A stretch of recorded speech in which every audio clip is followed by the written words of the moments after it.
जी और सभी जो भट्टा चला सके हैं, आप इनसे भी मेरा अनुरोध रहेगा कि सीडब्ल्यूसी चेयरमैन या एसडीएम साहब या हम लोग तो कभी कभार आकर के निरीक्षण कर पाएंगे, लेकिन चूंकि ये परिवार आप सबके साथ रहेगा, आप सब लोग इनकी निगरानी रखेंगे, तो जितने भी बच्चे हमारी पाठशाला से जुड़ेंगे इनको 100% हमें आगे भी पाठशाला में बनाए रखना है। ये हमारी नैतिक जिम्मेदारी रहेगी। अगर एक भी बच्चा अभिभावकों के दबाव की वजह से या नासमझी की वजह से भट्टे पे काम करने लग जाता है और शिक्षा से दूर हो जाता है, तो ये हमारी जो मुहिम है वो उतनी सक्सेसफुल नहीं हो पाएगी। डॉक्टर साहब बैठे हैं, तो हमारी डॉक्टर्स के साथ जब भी मीटिंग होती है या आंगनवाड़ियों से हम बातचीत करते हैं, तो हम उनसे यही अनुरोध करते हैं कि मेडिकल डिपार्टमेंट और आईसीडीएस महिला और बाल अधिकारिता विभाग जो है वो हमारी आने वाली पीढ़ी के भविष्य को तय करता है। जब भी कोई शादी होती है तो शादी के जस्ट बाद ही वो जो कपल है, एलिजिबल कपल है, वहां से कहानी शुरू होकर के नेक्स्ट जनरेशन के बारे में जो दिशा और दशा है वो वहां से तय हो जाती है। एक महिला शादी के बाद जब गर्भवती होती है तो सबसे पहले जरूरी है कि उसका टीकाकरण टाइम पे हो। उसके बाद बच्चे का जो जन्म है वो सरकारी अस्पताल में या अस्पताल में होना चाहिए, जिसको इंस्टीट्यूशनल डिलीवरी बोलते हैं, संस्था में प्रसव होना चाहिए।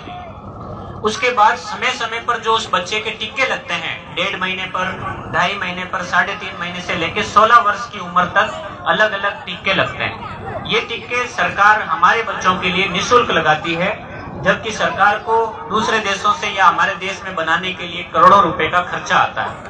तो महिला और बाल विकास एवं चिकित्सा विभाग के माध्यम से बच्चों की जब परवरिश अच्छी होती है, देखरेख अच्छी होती है, तो यही बच्चे शिक्षा के माध्यम से, अच्छे पोषण के माध्यम से हमारे देश का भविष्य बनता है। तो हमें इन बच्चों के स्वास्थ्य और शिक्षा पे बहुत ज्यादा जोर देना पड़ेगा। हनुमानगढ़ में हम लोगों ने पिछले कुछ वर्षों से बच्चियों की शिक्षा पर भी बहुत विशेष ध्यान दिया है। इसके लिए मैं आपके समाज का, आप सब लोगों का बहुत धन्यवाद देना चाहूंगा। और यही बच्चियां आगे पढ़ करके इन्होंने विभिन्न प्रशासनिक सेवाओं में या विभिन्न स्थानों पर मेहनत करके और अपना नाम भी रोशन किया है। तो मैं आज इस मंच के माध्यम से आप सबसे यही अनुरोध करूंगा कि जो मुहिम आज इस हम बेनीवाल ईंट उद्योग के इस स्थान से हम शुरू कर रहे हैं, इस मुहिम को अन्य ईंट भट्टों पर तक भी पहुंचाना है। और जो आज यहाँ शुरुआत की गई है, इस मुहिम को यहाँ पे भी कंटिन्यू रखना है। जितने नए बच्चे जुड़ेंगे उतने बच्चों को हम लोग ड्रेसेज, उनके पढ़ने की सामग्री और ये सब कुछ प्रदान करेंगे। सीडब्ल्यूसी ने जो इनिशिएटिव लिया, इसके तहत सरपंच साहब, रणजीतपुरा सरपंच साहब, श्रीमती दीपिका जी और शिवर साहब, सब लोगों ने आपने इस तरीके से इस प्लान को बनाया और इतना अच्छा कार्यक्रम आयोजित किया, सब लोगों को बुलाया ताकि हम लोग एक बात कर सके और जो पॉजिटिव मुहिम है इसको हम लोग आगे अन्य स्थानों तक भी पहुंचा सकें। ये इस कार्यक्रम के लिए मैं रणजीतपुरा सरपंच साहब का भी बहुत बहुत धन्यवाद देना चाहूंगा। और क्योंकि सभी लोग आसपास के गांवों से भी पधारे हैं, तो एक और स्कीम जो है जिसके बारे में मैं आपसे अनुरोध करूंगा कि मुख्यमंत्री जी ने हर व्यक्ति के अच्छे स्वास्थ्य के लिए मुख्यमंत्री चिरंजीवी स्वास्थ्य बीमा योजना की घोषणा की है। इस योजना में हमारे जिले के भी 72% परिवारों का रजिस्ट्रेशन तो हो चुका है।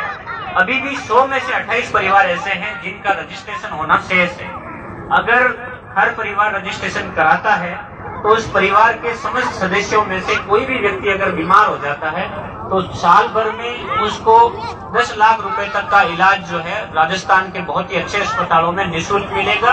और खुदा ने खास्ता उस परिवार में अगर कोई ट्रेजेडी हो जाती है, एक्सीडेंट हो जाता है या मौत हो जाती है, तो उसको 5 लाख रुपए की सहायता मृत्यु होने की दशा में, गंभीर घायल वाले व्यक्ति को 3 लाख रुपए की सहायता माननीय मुख्यमंत्री जी की तरफ से प्रदान की जाएगी। तो मेरा आपसे अनुरोध रहेगा कि अपने आस पड़ोस के जो परिवार हैं उनको समझाएं कि इस योजना में मात्र 850 रुपए देकर के हम रजिस्ट्रेशन करा सकते हैं।